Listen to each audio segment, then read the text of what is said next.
بسم اللہ الرحمن الرحیم اللہم صلی علی محمد النبی الامی وعلی آلہ وسلم تسلیما۔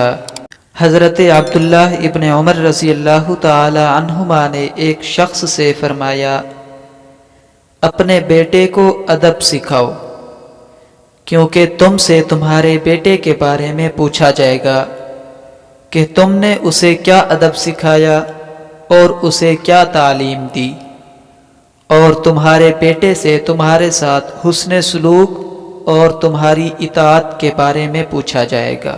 اللہ پاک پوری امت مسلمہ کو آپ صلی اللہ علیہ وسلم کے فرامین اور صحابہ اکرام کے نقش قدم پر چلنے کی توفیق عطا فرمائے۔